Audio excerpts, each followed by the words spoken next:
ایک زمانے میں افریقی سوانا کے دل میں لیو نامی ایک طاقتور شیر رہتا تھا۔ لیو دور دور تک جنگل کے بادشاہ کے طور پر جانا جاتا تھا۔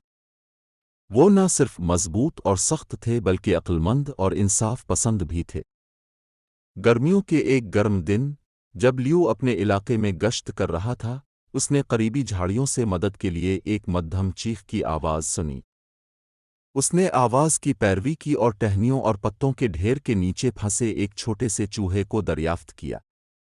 چھوٹا چوہا خوف سے کانپ رہا تھا، بھاگنے سے قاصر تھا۔ لیو آسانی سے چوہے کو نظر انداز کر سکتا تھا یا اسے ایک ناشتہ بھی سمجھ سکتا تھا، لیکن اس نے ایسا نہیں کیا۔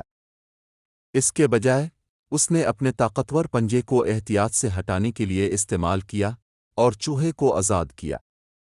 چوہے نے آنکھوں میں آنسو لیے لیو کی طرف دیکھا اور کہا، میری جان بچانے کے لیے تیرا شکریہ، طاقتور شیر۔ میں ہمیشہ تیرا قرض دار ہوں۔ لیو نے نرمی سے مسکرا کر جواب دیا، میرے چھوٹے دوست، کسی قرض کی فکر نہ کرو۔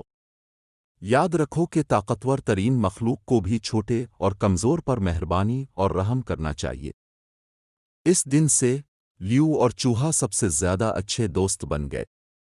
انہوں نے اپنے دن ایک ساتھ گزارے، جس میں لیو نے چوہے کو تحفظ فراہم کیا اور چوہا لیو کو دانشمندانہ مشورہ پیش کر رہا تھا۔ انہوں نے افریقی سورج کے نیچے کہانیاں اور ہنسی کا اشتراک کیا اور ان کی دوستی جانوروں کی بادشاہی میں افسانوی بن گئی۔ ایک دن شکاریوں کا ایک گروہ جالوں اور ہتھیاروں سے لیس سوانا میں پہنچا۔ ان کی نظریں جنگل کے بادشاہ لیو کو پکڑنے اور اسے سرکس میں بیچنے پر مرکوز تھیں۔ لیو شروع میں محتاط تھا، لیکن چوہے کا منصوبہ تھا۔ اپنے چھوٹے سائز اور تیز عقل کا استعمال کرتے ہوئے چوہا لیو کو باندھنے والی رسیوں کو چبانے میں کامیاب ہو گیا اور اسے آزاد کر دیا۔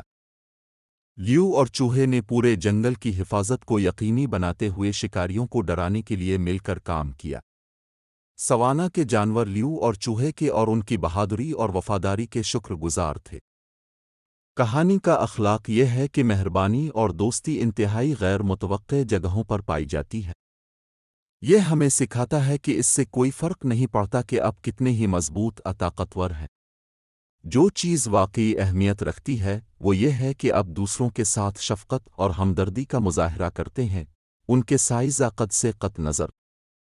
لیو، طاقتور شیر، نے سکھایا کہ سب سے چھوٹی مخلوق بھی آپ کی زندگی میں سب سے بڑا فرق لا سکتی ہے۔